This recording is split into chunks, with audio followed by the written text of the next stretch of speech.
Fatai Akintobi joins us right here in our Lagos studios. Mr. Akintobi, good morning, and thank God it's Monday. Thank God it's Monday. Monday is always a clean slate. So everything last week messed up, you get a chance to get it right this week. It was really messed up on many fronts. Security, on many fronts. Absolutely. But I don't want to go to sports. I don't know that you're a sportsman.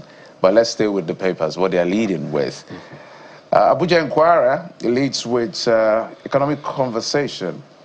Economic crunch. Why one job no longer enough in Abuja?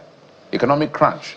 Why one job is no longer enough in Abuja? Residents decry rising cost of tomatoes. I think it's well said. Yes, indeed. I saw a report yesterday that said, or was it this morning, that said corporate income tax in the last quarter has dropped.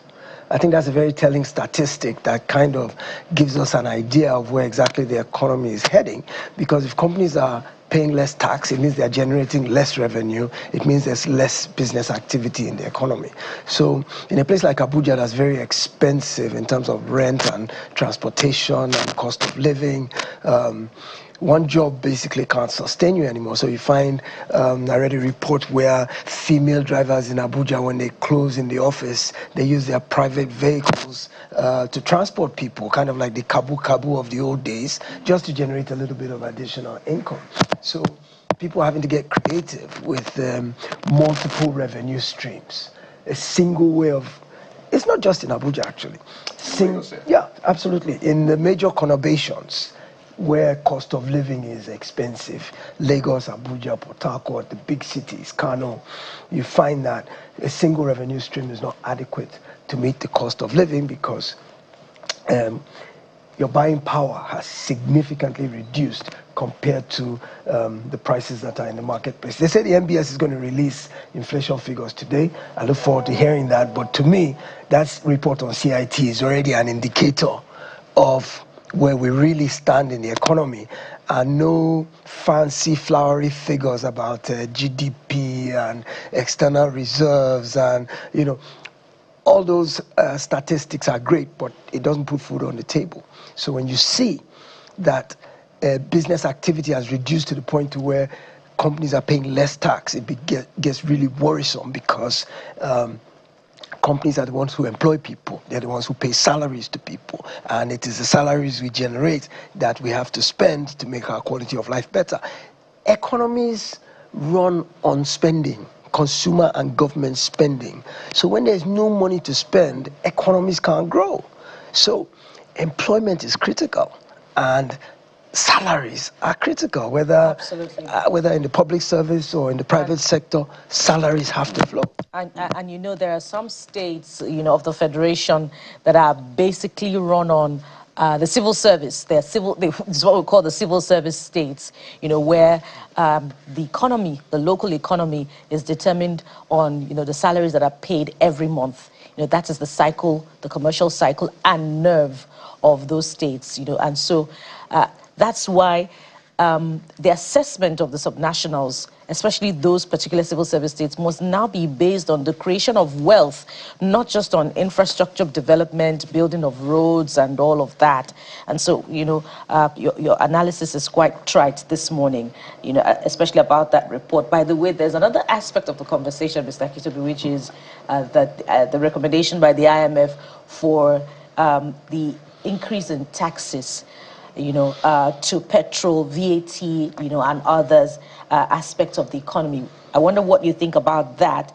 But let's also tie that with another report, this time from the Guardian newspaper this morning.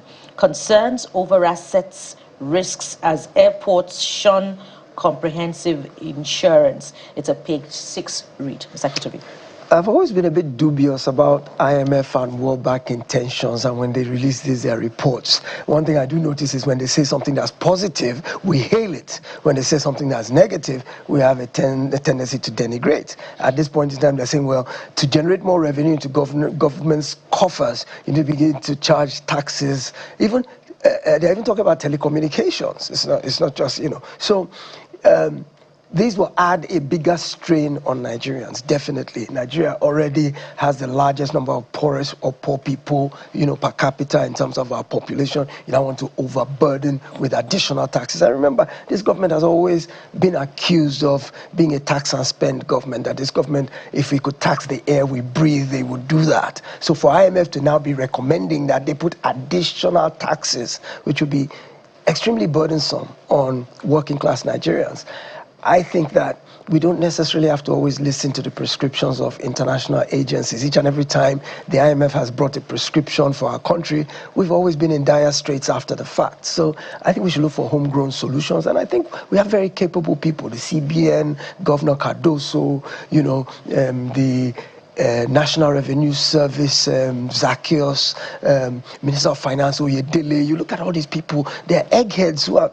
completely competent. Why should IMF be giving us prescriptions when we have those kind of brains, in the administration? I think we should be able to solve our own problems. The issue of insurance at the airport, what that report is basically saying is that most of our airports around the country don't have the kind of comprehensive insurance that indemnifies against things like fire, things like floods, things like natural disasters, to where, this doesn't have anything to do with the airlines. So there should be no panic in terms of passenger safety. The airlines are fully insured. No plane can ever take off without having insurance. Full comprehensive and liability insurance. But what we're talking about here is the infrastructure, the airports. I don't know if you remember that there was a fire outbreak at the old international airport a few months ago, where it was completely gutted, and essentially they had to shut that airport down and move to Terminal 2, which really wasn't particularly ready for the kind of capacity that it now handles. But because of that fire,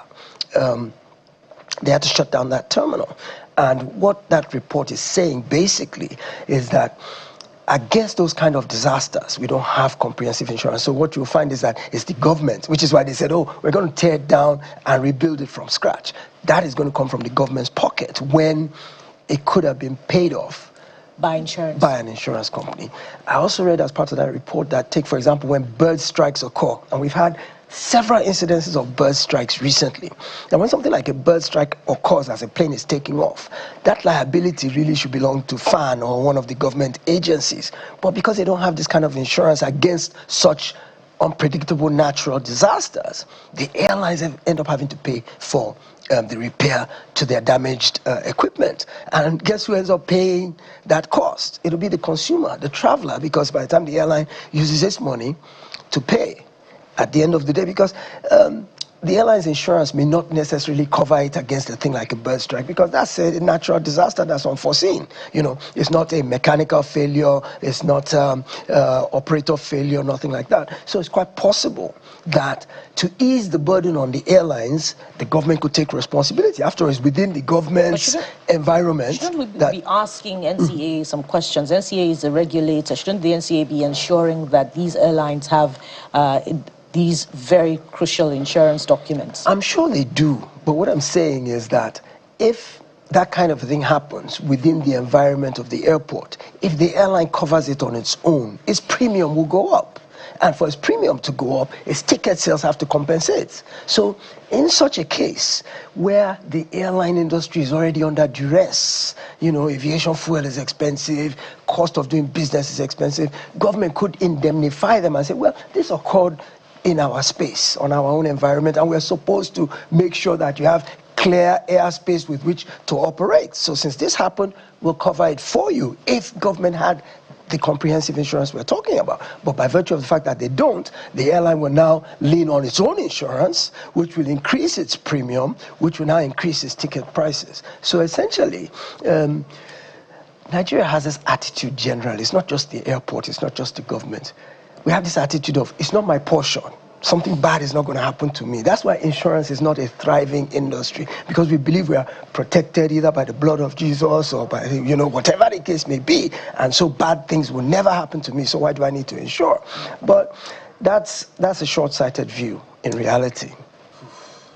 That's quite an analysis. But the Vanguard newspaper takes us back to security.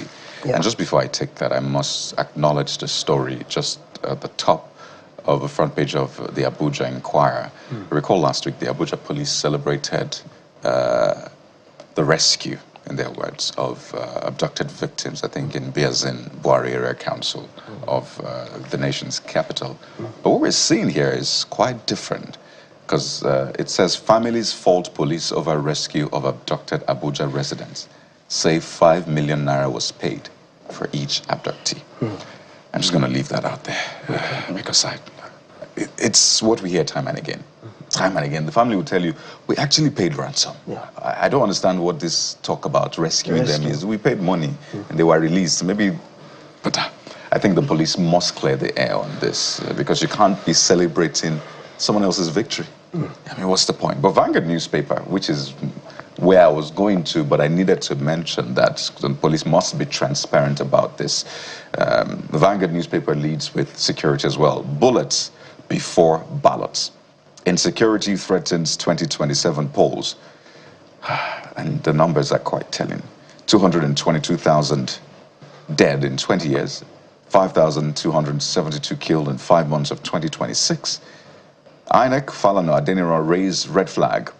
No security, no credible elections. That's from the INEC chair, Amokwito. Opposition parties kick against postponement. And there's a backstory about how insecurity foreshadowed past polls, and there's also security central to our democratic survival. That's from Khan. So I don't know how you marry what happened in Abuja, Mr. Akintobi, with these bullets before ballots, because I'm quite concerned about that narrative, really. And the police in Abuja must come clear on that one. What we've heard a lot of times is they would even tell you, go and negotiate with them. Yeah. We, the police, I mean, we can't come in when it comes to negotiation. So the families negotiate, try to secure the release of their loved ones and pay money, and then the police will receive them when they are released at a certain location. So I don't know how you can marry that with these bullets before ballots, Mr. Akintobi. It could be semantics, really, when we are talking about the word rescue. Perhaps it's synonymous with freedom. Right. Maybe the police are using it interchangeably. But they celebrated that. Absolutely. There were videos online. You could see the top police. So I was wondering, is this after the operation that they decided to shoot a video, or what exactly? Well, I'm just being tongue-in-cheek. I actually totally get it. But, I mean, if they might have been just celebrating the fact that these people are free, but then they shouldn't have claimed credits for getting them free. And, you know, it seems like in most of these abduction cases, ransom is usually paid at the end of the day, because police have proven incapable of actually rescuing anybody who's been abducted. I mean, many more ransom is paid in many more cases than those in which an actual rescue is orchestrated. But because government's official position is we don't negotiate with terrorists, we don't negotiate, they're not going to go beating their chest saying that ransom was paid to get these people free. Now, it's a given that in the run-up to elections, the incidence of violence escalates. That has been historical from when we began this project called Nigeria. And for some reason, it seems to be that the competition for public office brings out the worst in contenders, to where to win by the ballot, we have a tendency to proceed with the bullet. I like that. No, I don't like that. I like the way you put it. Aha. Yeah. I'm being allegorical this morning. Anyway, if there's a sense that violence will erupt in the run-up to elections, people will stay home. And I think politicians realize that. So sometimes they have a tendency to foment this violence as a way of getting an advantage, especially if they feel like perhaps they're on the back foot. And so I want to keep people away from the polls so that I can have an advantage. It's common knowledge that a lot of the arms that are in the hands of miscreants, they were armed by politicians in the run-up to election, and those arms were not able to be recovered. So you look at places where bandits have taken over completely, where villages and towns that they're in complete control of. I mean, they're not raising flags anymore, but they're in control of certain villages. How do you run elections there? And the problem is, if if you don't run elections in all 774 local governments, you can't declare a winner at the presidential level. If you don't run elections in all the local governments of a state, all, even if you have to delay one here, if you can't run it in all, you can't declare a winner, because not one single willing voter can be disenfranchised. So this is the risk, is that if at a time like this, certain territories are under bandit control, how do you get in there and run elections there? How? Which is what the INEC chairman is saying, is that the levels of insecurity we are seeing today, if we don't do something to arrest it or de-escalate it well in advance of the elections, it could very well pose a risk to the holding of those elections. So my heart goes out to the family of Brigadier General Rabe. But I think that's symptomatic of what ails us at this time. When you look at something like a military man who served the country meritoriously, could be abducted willy-nilly, and then his people fail to rescue him. If we are unable to rescue a whole general, what's the fate of the ordinary Nigerian? Because it's his people, it's the army who are in charge of doing this in collaboration with the police and other people. So if the army couldn't get their own man, what is the hope of the ordinary Nigerian of being rescued? And so we need to begin to worry that we perhaps need a declaration of a state of emergency on insecurity, to where certain constitutional provisions probably need to be suspended. Maybe we need a shoot-on-sight order. We're at that point now. We are, absolutely. I mean, this is war now. Yeah. It is war. And so desperate times call for desperate measures, you know. I recall the former president, late President Muhammadu Buhari, who had given that order. Yes. Anybody with AK-47, yes, shoot. shoot on sight. But there was also the Yes. There was also the contradiction that there were talks around the old grazing routes. Mm-hmm. And it looks like that is what we're seeing play out a lot. Because if the Oyo State governor says that these children are being held at the old Oyo National Park. He says he knows where they are. Yeah, that they know where they are. I wonder, how come these people have sort of built a city in those forests? It is said time and again that they know that route like the back of their hands. That they can find a way to travel from the south to the north or even out with those routes without anybody getting... They know the land better than the owner of the land. That's why I'm nonplussed about this conversation. Yes. Well, you know, this is why my opening statement, I said, we're not ready. When we're ready, we'll know what to do. I agree with you. Mr. Akintobi, thank you so much, as always, for bringing your expertise. You were talking about postponement. I think in 2011 we postponed. That was due to logistics. And then 2019, no, 2015, it was postponed due to security. And then 2019, and we hope it doesn't happen this time. But what is happening is very disturbing. Akintobi is a journalist and a public affairs analyst joining us right here in our Lagos studios. Thank you, sir. My pleasure always. Good morning, Nigeria, and thank God it's Monday. Let's get out there and build something. Fantastic. All right, as you would expect, security is going to be our first conversation today. Join us again in just a moment. Stay with us.